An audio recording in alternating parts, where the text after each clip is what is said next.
নমস্কাৰ বন্ধু-বান্ধৱীসকল আৰজে জিকেটেক চেনেলটোলৈ আপোনালোকক স্বাগতম জনাইছোঁ। আজি মই আপোনালোকৰ মাজলৈ লৈ আহিছোঁ জেনেৰেল নলেজৰ কেইটামান মষ্ট ইম্পৰ্টেণ্ট কুৱেশ্যন।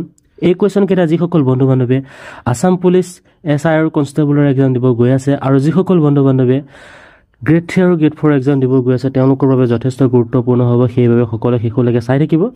ভিডিঅ'টো যদি ভাল লাগে ভিডিঅ'টো প্লিজ লাইক কৰিব, কমেণ্ট কৰিব, আপোনালোকৰ বন্ধু-বান্ধৱীৰ মাজত শ্বেয়াৰ কৰিবলৈ নাপাহৰিব। বলক ভিডিঅ'টো আৰম্ভ কৰোঁ। আপোনালোকৰ সুবিধাৰ বাবে মই দুইটা ল্যাঙ্গুৱেজতে আপোনাৰ কুৱেশ্যনবোৰ লোৱা হৈছে। আপোনালোকে সেইভাবে সকলোৱে ভালকৈ চাই যাব। ইয়াতে মই দিছে কোন চনত অসমীয়া চলচ্চিত্ৰ হালধীয়া চৰাই বাওধান খায়। লোকাৰ্ণু আন্তঃৰাষ্ট্ৰীয় চলচ্চিত্ৰ মহোৎসৱত ৰূপ আৰু ব্ৰঞ্জৰ নাহৰ ফুটুকিৰ বঁটা লাভ কৰে। যথেষ্ট গুৰুত্বপূৰ্ণ কুৱেশ্যন হয়। ইয়াত অপশ্যন কেইটা দিয়া আছে বন্ধু-বান্ধৱীসকল, অপশ্যন কেইটা চাব। 1987, 1988, 1989 আৰু 1990। ইয়াৰ আনসাৰটো দিব সকলোৱে চাগে অলৰেডি দিলে। সকলোকে মই 5-6 সেকেন্ডকৈ টাইম দিম। ইয়াৰ আনসাৰটো হৈছে আপোনালোকৰ 1988 most important question হয়, মনত ৰাখিব 1988। নেক্সটটো চাব। নেক্সটটো হৈছে জাহ্নু বৰুৱাৰ পৰিচালনাৰ প্ৰথমখন ছবি হৈছে ফিৰিঙতি, পাপৰি, অপৰূপা, বননি। most important question হয়। ইয়াৰ আনসাৰটো দিব সকলোৱে। ইয়াৰ আনসাৰটো হৈছে আপোনাৰ অপৰূপা। ইয়াৰ আনসাৰটো হৈছে অপৰূপা। মনত ৰাখিব জাহ্নু বৰুৱাৰ প্ৰথম পৰিচালনা কৰা মুভিখন হৈছে আপোনাৰ সিনেমাখন হৈছে অপৰূপা।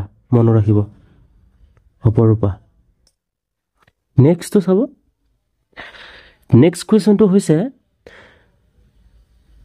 মৰিয়াম আষ্ট্ৰিন অথবা হীৰা বৰুৱা নামৰ গ্ৰন্থখনৰ ৰচনা কৰিছিল হীৰেন গোহাঁই, ৰীতা চৌধুৰী, অৰূপা কলিতা পাটিংগা আৰু ৰবীন্দ্ৰ চৰকাৰ। most important question হয়। ইয়াৰ আনসাৰটো দিব সকলোৱে। ইয়াৰ আনসাৰটো অলৰেডি দিলেই চাগে সকলোৱে। ইয়াৰ আনসাৰটো হৈছে অৰূপা কলিতা পাটিংগা। ইয়াৰ আনসাৰটো হৈছে অৰূপা কলিতা পাটিংগা। নেক্সট কুৱেশ্যনটো চাব।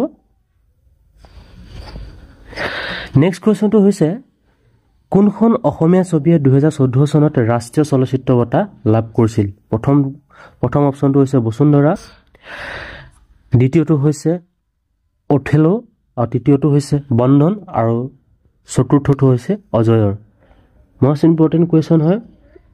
ইয়াৰ আনসাৰটো দিব। ইয়াৰ আনসাৰটো হৈছে D2। ইয়াৰ আনসাৰটো হৈছে D2 অজয়ৰ। মনত ৰাখিব। নেক্সট কুৱেশ্যনটো হৈছে নেক্সট কুৱেশ্যনটো চাব। নেক্সট কুৱেশ্যনটো হৈছে কোনটো অসমৰ প্ৰথম ভ্ৰাম্যমাণ থিয়েটাৰ হয়। কোনখন অসমৰ ভ্ৰাম্যমাণ থিয়েটাৰ হয়। ইয়াত নটৰাজ থিয়েটাৰ, হেঙুল থিয়েটাৰ, কহিনূৰ থিয়েটাৰ আৰু ইয়াতে অপশ্যনত দিয়া আছে আবাহন থিয়েটাৰ। মনত ৰাখিব কোনখন হয়। 105টো আনসাৰটো দিব সকলোৱে। ইয়াৰ আনসাৰটো হৈছে আপোনাৰ কহিনূৰ থিয়েটাৰ। কহিনূৰ থিয়েটাৰ হৈছে অসমৰ প্ৰথমখন ভ্ৰাম্যমাণ থিয়েটাৰ। আনসাৰটো হৈছে C2। নেক্সটটো চাব। নেক্সটটো হৈছে শোভা বৰ্মনৰ লগত জড়িত আছিল থিয়েটাৰ, চাৰুকলা, সংগীত, ফুটবল। 106টো most important question হয়। মনত ৰাখিব বহুতবাৰ ৰিপিটেড হৈছে এই কুৱেশ্যনটো। ইয়াৰ আনসাৰটো দিব। ইয়াৰ আনসাৰটো হৈছে B2 চাৰুকলা। ইয়াৰ আনসাৰটো হৈছে ফাইন আৰ্টছ। ঠিক আছে। ইয়াৰ আনসাৰটো হৈছে ফাইন আৰ্ট। মনত ৰাখিব ইয়াৰ আনসাৰটো হৈছে B2 ফাইন আৰ্ট। নেক্সটটো চাব। লাচিত দিৱস উদযাপন কৰা হয় 13 জুন, 18 জুন, 22 অক্টোবৰ, 24 নৱেম্বৰ। 107টো most important question হয়। ইয়াৰ আনসাৰটো দিব। ইয়াৰ আনসাৰটো হৈছে সকলোৱে অলৰেডি দিলে চাগে সকলোৱে জানে। ইয়াৰ আনসাৰটো হৈছে 24 নৱেম্বৰ। ঠিক আছে। নেক্সটটো চাব। নেক্সট কুৱেশ্যনটো হৈছে প্ৰতি বছৰে বীৰ লাচিত দিৱসৰ পালন কৰা হয় 5 ফেব্ৰুৱাৰী, 25 ফেব্ৰুৱাৰী, 11 এপ্ৰিল আৰু 30 এপ্ৰিল। ইয়াৰ আনসাৰটো দিব। 108টো আনসাৰটো দিব সকলোৱে। ইয়াৰ আনসাৰটো হৈছে আপোনাৰ এইটো। ইয়াৰ আনসাৰটো হৈছে আপোনাৰ এইটো। 5 ফেব্ৰুৱাৰীত আপোনাৰ কি হয় প্ৰতি বছৰে বীৰ লাচিত দিৱসৰ পালন কৰা হয়। নেক্সটটো চাব। নেক্সটটো হৈছে বন্ধু-বান্ধৱীসকল আত্ম অনুসন্ধানৰ কাৰ দ্বাৰা ৰচিত এখন আত্মজীৱনী। হোমেন বৰগোহাঁই, কনক সেন ডেকা, নগেন শইকীয়া, মহিম বৰুৱা। বন্ধু-বান্ধৱীসকল এই ৰাইটাৰ কেইজনৰ বুকবিলাক বহুত ইম্পৰ্টেণ্ট হয়। মনত ৰাখিব এক্সাম পইণ্ট অফ ভিউৰ পৰা। সেইবাবে এই আটাইকেইজন ৰাইটাৰে বুকবিলাক আপোনালোকে মনত ৰাখিবলৈ চেষ্টা কৰিব। ইয়াৰ আনচাৰটো দিব 109ৰ আনচাৰটো দিব। এইখন আপোনাৰ আত্মঅনুসন্ধানখন আপোনাৰ হৈছে এইটো হোমেন বৰগোহাঁই হয়। হোমেন বৰগোহাঁই তেওঁ ৰচিত কৰা এখন আত্মজীৱনী হয়। সেইবাবে আপোনালোকে মনত ৰাখিবটো বহুত ইম্পৰ্টেণ্ট হয়। আৰু কনক সেন ডেকা বুকখনো ইম্পৰ্টেণ্ট হয়, মনত ৰাখিব। নেক্সটটো চাব।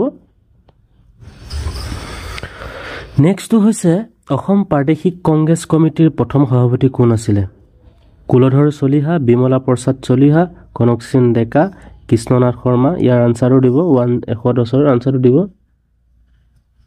ইয়াৰ আনচাৰটো হৈছে আপোনাৰ 110ৰ আনচাৰটো দিব সকলো বন্ধু বান্ধৱে। ইয়াৰ আনচাৰটো হৈছে এইটো। ইয়াৰ আনচাৰটো হৈছে এইটো কুলধৰ চলিহা। মনত ৰাখিব, বহুত ইম্পৰ্টেণ্ট হয়।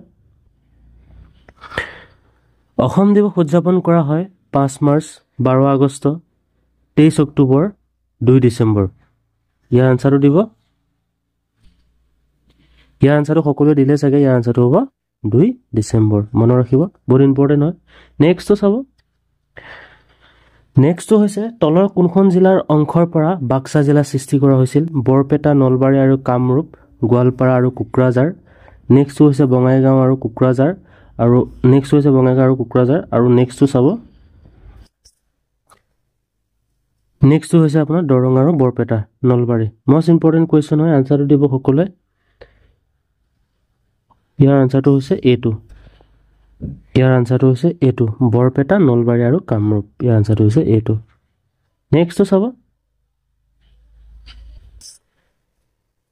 নেক্সটটো হৈছে ক্ষেত্ৰফলৰ ফালৰ পৰা অসমৰ আটাইতকৈ সৰু জিলাখন হৈছে চিৰাং, দক্ষিণ শালমৰা, মানকাছাৰ, কামৰূপ মেট্ৰ' আৰু ওদালগুৰি। ইয়াৰ আনচাৰটো দিব সকলোৱে। ইয়াৰ আনচাৰটো হৈছে B2, দক্ষিণ শালমৰা আৰু মানকাছাৰ। ইয়াৰ আনচাৰটো হৈছে B2।